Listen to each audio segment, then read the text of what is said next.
I'm honored to have you here, so sit back, relax, and enjoy the show. Thank you for joining us today as we dive into Negro Leagues Baseball Museum. The Negro Leagues Baseball Museum (NLBM) is a privately funded museum dedicated to preserving the history of Negro League baseball in America. It was founded in 1990 in Kansas City, Missouri, in the historic 18th and Vine District, the hub of African American cultural activity in Kansas City during the first half of the 20th century. The NLBM shares its building with the American Jazz Museum. Brace yourself for a deep dive into history as we explore its impact and relevance in our evolving narrative.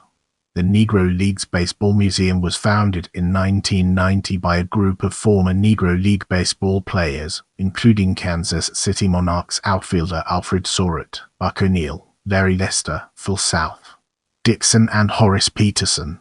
It moved from its original small, single-room office inside the Lincoln Building at historic 18th and Vine Streets in Kansas City to a 2000 space in 1994.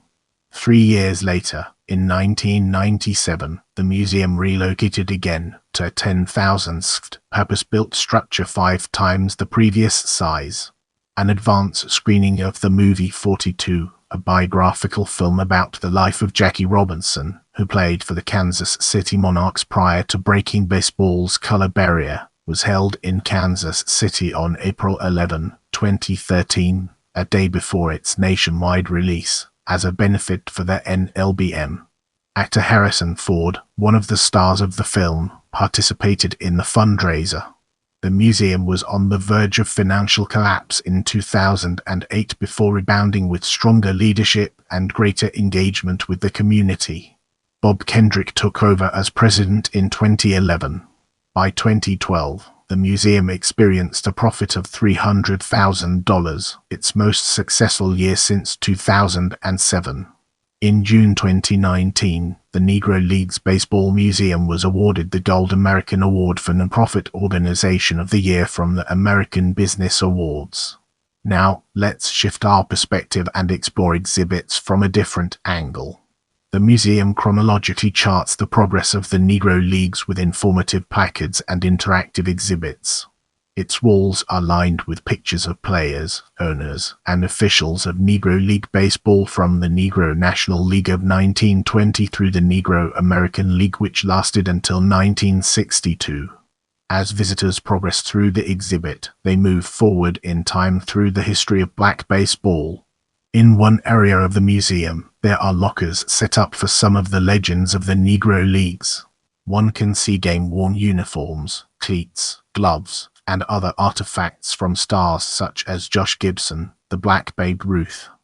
An impressive aspect of the museum is the Field of Legends. Separated from the visitor at the entrance by chicken wire, it is accessible only at the end of the tour. One can walk onto a field adorned by nearly life-sized bronze statues of 12 figures from Negro League history.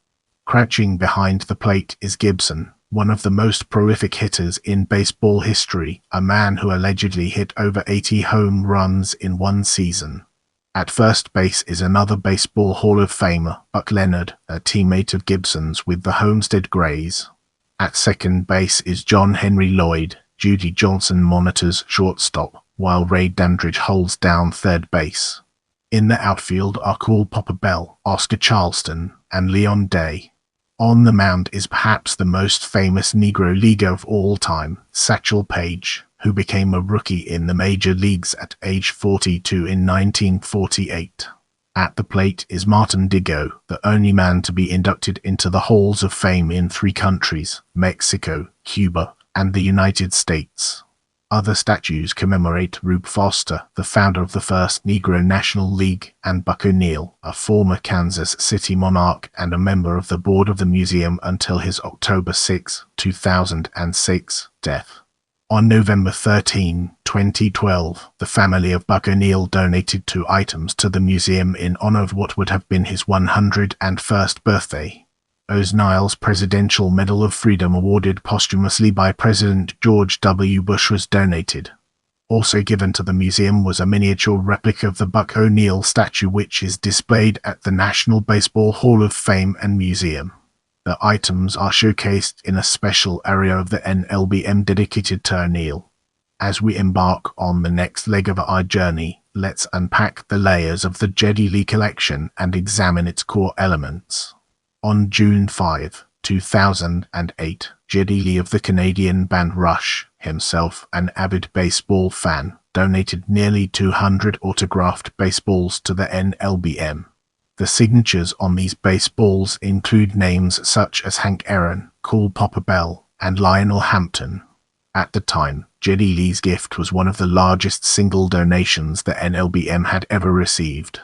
With the groundwork laid, let's now examine awards and its connections to our previous discussions. Each year, the museum presents the following award shows: Charleston Legacy Award, Most Valuable Players in the National, NL and American AL Leads, Pitcher of the Year, Pitchers of the Year in the NL and AL. Leroy Satchel Paige Legacy Award. Wilbur Bullet Robin Legacy Award. It presents Larry Doby Legacy Award, Rookies of the Year in the NL and AL. Hilton Smith Legacy Award, Relievers of the Year in the NL and AL. Walter Buck Leonard Legacy Award, Batting Champions in the NL and AL. Josh Gibson Legacy Award, Home Run Leaders in the NL and AL. James Cool Papa Bell Legacy Award, Stolen Base Leaders in the NL and AL. Charles Isham C.I. Taylor Legacy Award, Managers of the Year in the NL and AL. Andrew Rube Foster Legacy Award, Executives of the Year in the NL and AL. John Henry Pop Lloyd Legacy Award in recognition of baseball and community leadership. Sam Lacey Legacy Award, Baseball Writer of the Year. Jackie Robinson Lifetime Achievement Award for Career Excellence in the Face of Adversity. John Buck O'Neil Legacy Award to a local or national corporate philanthropist for outstanding support of the NLBM Hall of Fame Award. Former Major League Baseball stars. I love hearing from you, so leave your thoughts and suggestions in the comments.